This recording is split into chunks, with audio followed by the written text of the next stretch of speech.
Sir, అందరూ వెళ్ళిపోయారు, మీరు మాత్రమే ఉన్నారు. ఇంటికి వెళ్ళండి సార్. ఉదయం నుంచి మీరేం తినలేదు కూడా. ఈ కేసు రేపు చూసుకుందాం. లేదు రాజు, కూర్చో.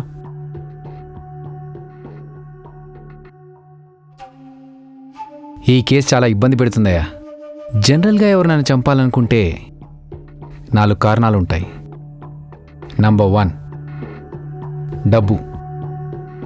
సంధ్యను చంపితే ఎవరికి ఎలాంటి డబ్బులు రావు. అంతేకాదు, సంధ్య వాళ్ళది మిడిల్ క్లాస్ ఫ్యామిలీ, ఆస్తులు కూడా ఏమీ లేవు. సంధ్య చనిపోయిన తర్వాత తన ఇన్సూరెన్స్ డబ్బులు కూడా నామినీగా ఉన్న వాళ్ళ అమ్మకే వస్తాయి. సో డబ్బుల కోసం చంపే అవకాశం లేదు. రీజన్ నంబర్ 2, సంధ్య లవ్ చేసింది కార్తిక్ని మాత్రమే. కార్తిక్తో తన పెళ్లి కూడా ఫిక్స్ అయింది. సంధ్య కాలేజ్ లైఫ్లో కూడా ఎవరు ప్రపోజ్ చేయలేదు. ఒక జోసెఫ్ మాత్రమే సంధ్య వెంట పడేవాడు. అవును సార్, నాకు కూడా ఆ జోసెఫ్ మీదే అనుమానంగా ఉంది. ఎందుకంటే కార్తీక్ని పెళ్లి చేసుకోబోతుందని సంధ్యని చంపి ఉండొచ్చు. కోపంతో హత్య చేసేవాడు అంత పక్కాగా ప్లాన్ చేయడు. కానీ ఈ కేసులో జోసెఫ్ తప్ప మిగతా వాళ్ళెవరు చంపే అవకాశం లేదు. అంతేకాకుండా ఆ రోజు జోసెఫ్ ఫోన్ కూడా సంధ్య వాళ్ళ అపార్ట్మెంట్ దగ్గరలోనే లొకేషన్ చూపించింది. అగ్రీడ్. కానీ కేవలం ఆ ఒక్క ఆధారంతోనే జోసెఫ్ ఆ హత్య చేశాడని మనం చెప్పలేం కదా రాజు. Reason number 3, witness. ఒకవేళ సంధ్య ఏదైనా క్రైమ్ చూసుంటే ఆ క్రైమ్కి విట్నెస్ ఇస్తారని చెప్పే భయంతో ఎవరైనా చంపే అవకాశం ఉంది. కానీ తను చనిపోయే ముందు కూడా చాలా హ్యాపీగా ఉంది. ఫేస్బుక్లో ఫోటో కూడా అప్లోడ్ చేసింది. So I don't see any reason ఆ విట్నెస్ అనేది ఇక్కడ నాట్ వ్యాలిడ్. ఇక మిగిలింది reason number 4, revenge. I strongly feel సంధ్యనెవరో పగ తీర్చుకోవడానికే చంపేసి ఉంటారని. కానీ ఇక్కడ ట్విస్ట్ ఏంటంటే వాళ్ళ ఫ్యామిలీకి ఎవరూ శత్రువులు లేరు. ఇప్పటి వరకు సంధ్య వాళ్ళ ఫ్యామిలీకి ఎవరితో గొడవలు కూడా లేవు. ఇంతగా సంధ్య వాళ్ళ ఫ్యామిలీ మీద కోపం ఎవరికుందంటావు? మీరు చెప్పిన దాని ప్రకారం సంధ్యని వీళ్ళలో ఎవరో ఒకరు చంపి ఉండాలి. కానీ హంతకుడు ఎవరో మనకు తెలియదు. మరి హంతకుని ఎలా పట్టుకుంటారు సార్?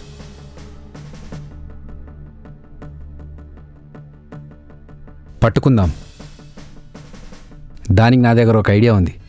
నేను చెప్పినట్టు చెయ్యి.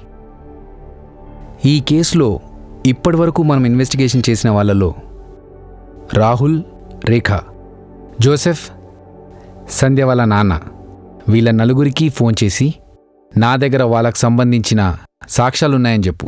వాళ్ళు ఎలా రియాక్ట్ అవుతారో చూద్దాం. Okay sir. కానీ ఆ సాక్ష్యాలు ఇవ్వడానికి నువ్వు 20 lakhs డిమాండ్ చెయ్యి. వీళ్ళలో ఎవరు రియాక్ట్ అవుతారో మనకప్పుడు తెలుస్తుంది.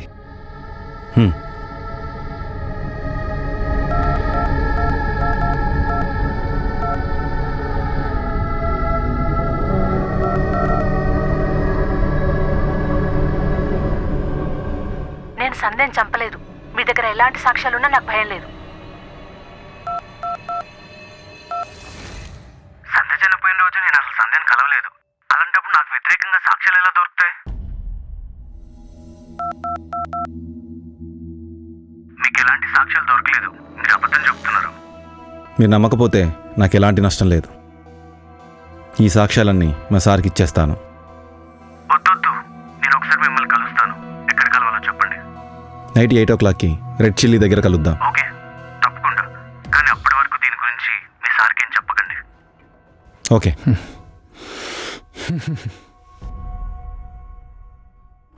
సార్, జోసఫే హంతకుడు. లేకపోతే కలుద్దామని ఎందుకు చెప్తాడు? సరే, ఆ జోసెఫ్కి సంబంధించిన కంపెనీ డీటెయిల్స్ అన్నీ చెక్ చెయ్యి. Okay sir. అలాగే సంధ్య చనిపోయిన రోజు రాత్రి జోసెఫ్ ఎక్కడున్నాడో అది కూడా ఫైండ్ అవుట్ చెయ్యి.